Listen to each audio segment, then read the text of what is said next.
Hello everyone, Mobius1 here, bringing you another Star Wars Galaxies emulator video. Today I'm going to walk you through the undeniably hardest dungeon in pre-CU SWG, the dreaded Deathwatch Bunker. If you didn't already know, the Deathwatch Bunker, or DWB, is essentially the end game of SWG. It's an open world dungeon on the planet Endor, and if you want to rock Mandalorian armor like Boba Fett or fly around in-game on a jetpack, you're going to need to conquer the DWB. Speaking of Boba Fett, it's important to note that in order to even enter the bunker, at least one member in your party needs to speak to him in the throne room of Jabba's palace on Tatooine to discuss the threat of the Deathwatch. Now, the DWB has a surprising amount of content for a single location, so much so that I'm not going to be covering all of it in this video. However, traversing through the bunker is essentially the same every time, so this video is intended to show you the steps you need to take in order to reach the crafting rooms at the lowest level of the bunker, as well as how to craft a jetpack. I will eventually be doing additional videos on the other content in the DWB, so if you're watching this in the future, check the video description for links. Okay, so you want to craft a jetpack. The first thing you're going to need to do is gather the necessary crafting components. In total, you're going to need 7 items: a jetpack base, ducted fan, fuel dispersal unit, injector tank, jetpack stabilizer, and alum minerals. The 7th item, which is not actually used in crafting the jetpack itself, but is required to gain entry to the jetpack crafting room, is either a bounty hunter armor helmet or bracer. While most of the jetpack crafting components are looted within the DWB itself, the jetpack base and bounty hunter armor pieces can only be looted from random Black Sun spawns outside of the bunker. If you've ever seen any of my Black Sun Hunt live streams, this is essentially why I do them. You'll need to drive around the wilds of either Endor, Yavin 4, or Dathomir looking for random world spawns of Black Sun mobs in order for a chance at looting these rare items. The stabilizer is a guaranteed drop from the Deathwatch Overlord, a boss NPC that will be shown later in this guide. The alum minerals are given as a quest reward for completing the tedious quest chain inside the DWB itself, known as the Foreman Quest. I'll be doing a separate video specifically for that later on. Now that you have the components to actually craft the jetpack, what else should you bring? Make sure you're wearing a composite armor mini suit, a helmet, chest plate, boots, and either gloves or a single arm piece. If you're a species that can't wear composite, just make sure you're entirely protected. The armor you bring needs to be, at a minimum, 80% kinetic and energy resistant, but obviously the more the better.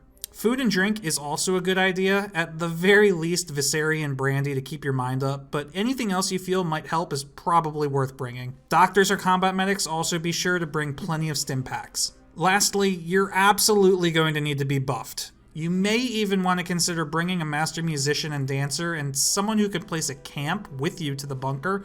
That way you can get your mind buff right outside before you begin. So you've assembled the components, filled your inventory with food, and you're all buffed up. Let's talk about who's going with you, because this is not a place you're going to solo.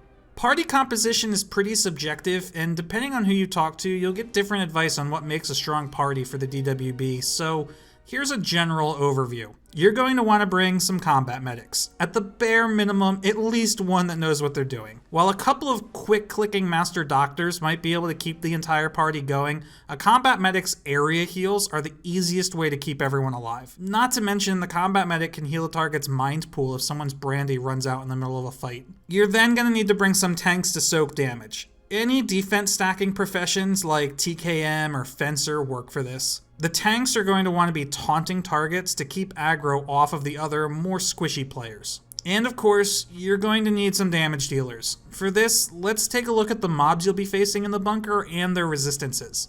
First up, we have the Black Sun NPCs. There's 4 different types: the Henchman, the Thug, the Guard, and the Assassin. These are more or less the same as the random spawns that you'll find in the wild while looking for the jetpack base. The Henchman and the Thug both have light armor. The Thug has slightly more resistances than the Henchman. And the Guard and the Assassin both have medium armor, the Assassin having slightly more resistances than the Guard. Regardless of which type of Black Sun mob you're fighting, they all are weak and resistant to the same types of damage. While the resistance values themselves will vary, all 4 Black Sun NPCs will be relatively weak to heat and acid damage. Just above those will be stun, and then finally kinetic and energy. Their highest resistance, however, is for electricity damage. Which takes us to our next group of enemies you'll encounter in the DWB, droids. There are 3 types of droids you'll encounter: the regular battle droid, the super battle droid, and the dreaded blastromech. All 3 of these are extremely vulnerable to electricity damage with only 25% resistance. However, if you can't do electricity damage, acid is only 40%. It is very worth noting that all 3 types of droids are 100% resistant to blast and cold damage. And the super battle droid not only is packing medium armor, but is 85% resist to kinetic and 95% to energy. Fighting droids is really where the electricity damage dealers will shine. Next up, we have the Deathwatch NPCs. You have the Deathwatch Bloodguard, the Deathwatch Ghost, and the Deathwatch Wraith. All Deathwatch NPCs wear medium armor, and similarly to the other groups of mobs in the Deathwatch Bunker, their resistances will remain the same for different damage types. The values will just scale upwards as you go up the tier. All Deathwatch mobs are 100% resistant to acid, however, share a vulnerability to cold and electricity damage, with kinetic and energy resistances ranging from 55 to 75%. Being able to do other damage types is really helpful.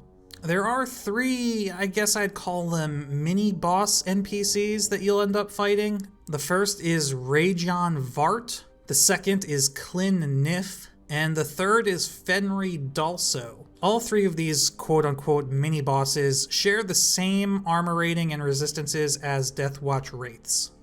Rounding out the group of Deathwatch mobs you'll encounter in the bunker is the Deathwatch Overlord. The Deathwatch Overlord does have a heavy armor rating and shares the same resistances as a Deathwatch Wraith, with an added 5% resist to both kinetic and energy. And last but not least, once you make your way down to the bottom level of the bunker, you will encounter the vicious Mine Rat. The Mine Rat has a surprising medium armor rating and 100% resist to acid. However, if you're able to do either electricity, stun, heat, or cold damage, you'll tear through them pretty quickly.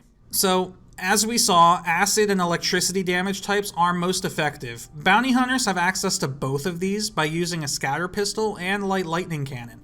Commandos have the ability to set targets on fire, which does great damage over time to high health targets such as the boss NPCs or super battle droids. Riflemen and pikemen are also good picks. If you're a swordsman, be sure you're not using your power hammer on anything resistant to blast damage. And obviously, if you have any friends who are Jedi, their lightsabers will do insane damage compared to everyone else, so bring them along too. We've got healers, we've got tanks, and we've got damage dealers. We're done, right?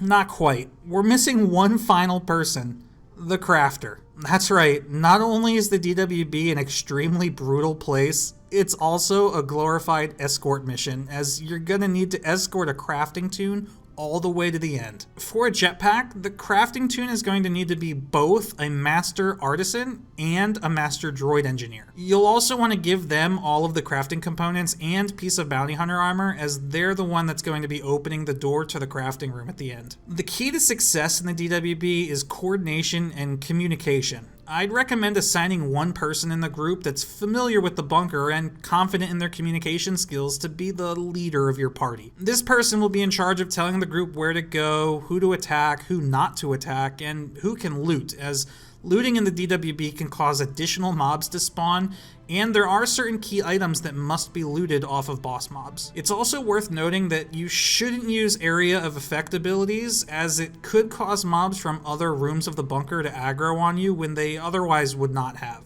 Mobs in the DWB are on a 5-minute respawn timer, so spending too long in one room will result in having to re-kill mobs, which can use up valuable buff time. The leader should keep this in mind and keep everyone moving together. To keep things simple for this video, QA staff member Forelli has graciously volunteered to escort me through the DWB on the Nova test server so I can more easily show you where to go and what you'll encounter with less confusion on screen. However, I have recently uploaded an unedited video of myself going through the DWB with the Mirage Guild on the Basilisk server. If you'd like to see a real run through the bunker, the link to that video will be in the description.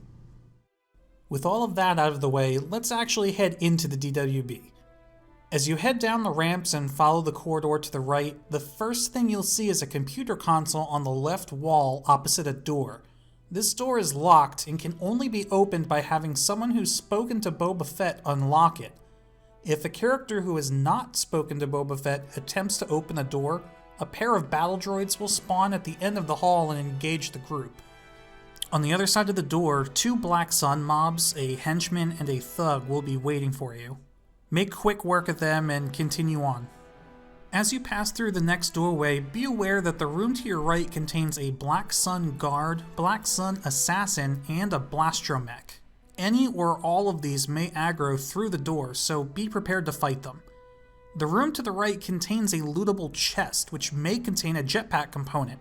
However, be advised that if any player so much as opens the chest, it will cause a super battle droid to spawn in the room. Heading in the opposite direction will take you down another ramp and into a room with a Black Sun henchman, Black Sun assassin, and a super battle droid. I advise having a tank aggro these mobs and pull them back into the hallway with the ramp to avoid accidentally pulling mobs from the next 2 rooms.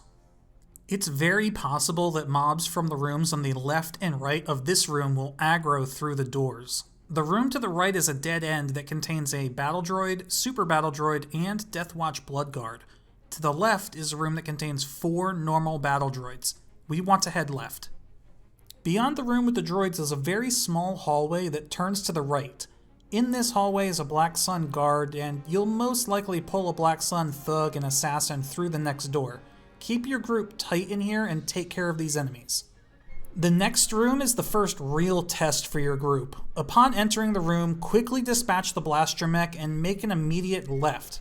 You'll want your group to hug the left wall and remain as tightly together as they feel comfortable with. You'll see another door terminal ahead, but don't rush to activate it as it will alert security and Deathwatch mobs will begin to enter the room. Make sure the group is prepared to fight, then have your leader attempt to open the door. Almost immediately, a Deathwatch Bloodguard will run into the room through the door your group came through. Not long after him, another will follow, and a second will enter the room from the other side. The third wave will consist of 2 Bloodguards and the first mini-boss, Rajon Vart. Your group should always be killing the weakest enemies first, which reduces the overall damage your group takes. So finish off the Bloodguards, then have everyone focus on Rajon. Once Rajon is dead, have the assigned looter loot the passkey off of him and use it to unlock the door. Special note, if you place the passkey into a backpack, the game won't be able to tell that you have it. You can actually use this tactic to farm passkeys to save for later, essentially allowing you to skip these mini-bosses in future DWB runs. As soon as you pass through the now unlocked door, a super battle droid will attack from the end of the hall.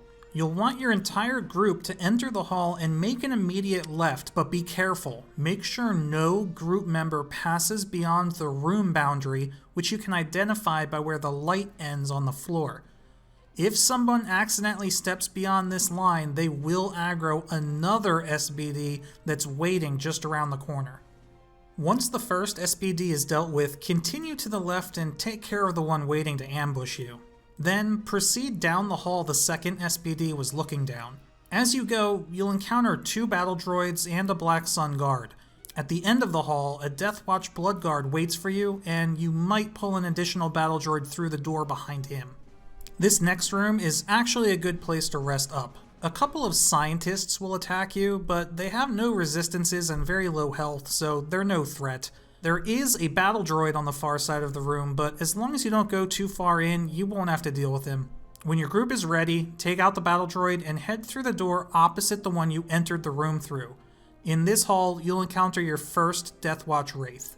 Once he's dealt with, make the right, down the ramp, and deal with another. At the end of the hall, a super battle droid will be standing to your left. Take him down, then head to the right. As you round the corner, another SPD will aggro through the door. Finish him off, then go through the door and hug the right wall. Another SPD waits for you near the door terminal. Destroy the droid, but ignore the terminal for now.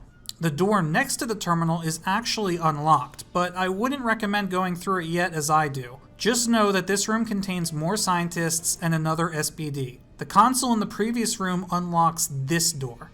Be aware that in the room with the shuttle there is an SPD on the far side. Ignore him and he'll ignore you. When your group is ready, activate the door console and a Deathwatch Bloodguard will rush into the room through the opposite door. Shortly after that, a Deathwatch Ghost and another Bloodguard will spawn. Eventually, another Ghost, Bloodguard, and the second mini-boss, Klin Nif, will appear. Defeat Klin and have the group leader loot his passkey to unlock the next door. Back in the room with the scientists, you may notice a lootable coal bin along the near wall. This is another chest that could potentially contain a jetpack part, but just like the first one, opening it causes a super battle droid to spawn.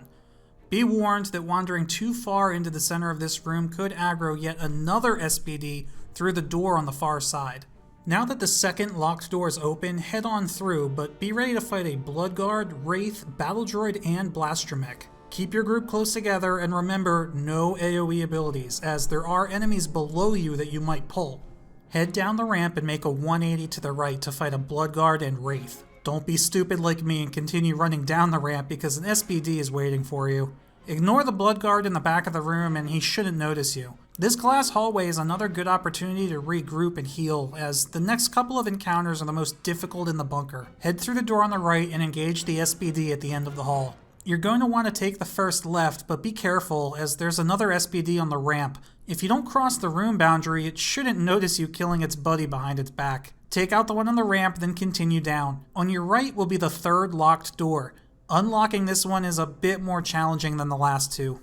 Head to the left and down the ramp. 2 battle droids will aggro from the hallway on the right. Take them out, but continue straight. Near the end of the hall, a Wraith will be lurking in an alcove on the left. Defeat him, but do not proceed beyond this point until he's dead, as yet another SPD is waiting in ambush at the end of the hall. By this point, you've probably noticed the door console. Before you activate it, however, this is a good opportunity to decide if you want to take on the Deathwatch Overlord. If so, make a right and follow the hall to the end. The door on the right will open into a large room with an astromech in the center. Ignore the droid as it's part of the Foreman Quest and won't be covered in this video. The Overlord is in the room to the left that is blocked by some debris. At the time of recording this video, players are not able to bypass the debris, but the Overlord himself can. If you get close enough to the door, the Overlord, as well as the Deathwatch Ghost, Wraith, or SPD will aggro and you can pull them into the large room. If this is ever patched in the future, I will be sure to mention it in the video description, and you'll have to check out my video on the Foreman Quest to learn how to get rid of the debris. Okay, so back to the third door console. What makes this one trickier than the last is where the mobs spawn. They spawn at the far end of the hall, back by the ramp that leads up to the locked door. What seems to have worked for the group I was in was to have a bold party member pull them down the hall and back to the alcove along the hall towards the Overlord. This allows the group to fight the waves of mobs without worrying about potential respawns popping up on top of you. A crucial note is that once the third mini-boss, Fenry Dalso, spawns, you have 5 minutes to defeat him or he'll despawn and you'll have to start the fight all over. As you can see, the final wave of this fight involves 2 Deathwatch Ghosts, 2 SPDs, and Fenry. Having the tanks each take the attention of separate SPDs is an important tactic. Once Fenry's dead, use his passkey to open the third door and enter the mines. Immediately upon entering, a Deathwatch Wraith will jump you from your right.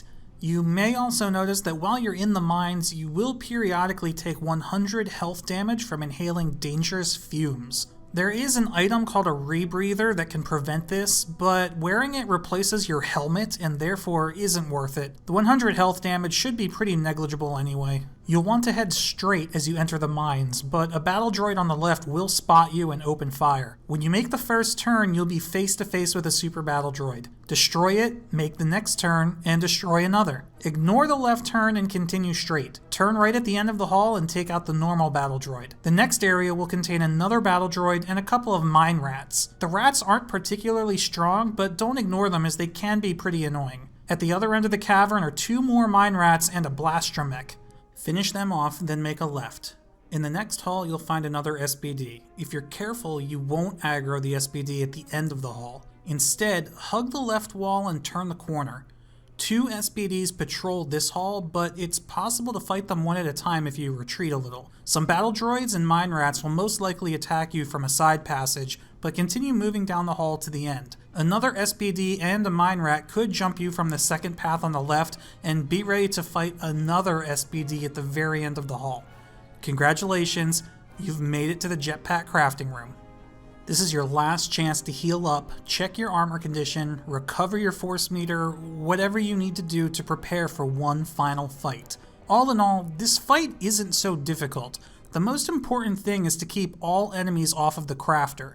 If everything goes the way it should, you won't even need to defeat the enemies that spawn, because once the crafting process is completed, your entire group will be ejected from the bunker. Be aware that the moment you unlock this door, a 5-minute timer begins.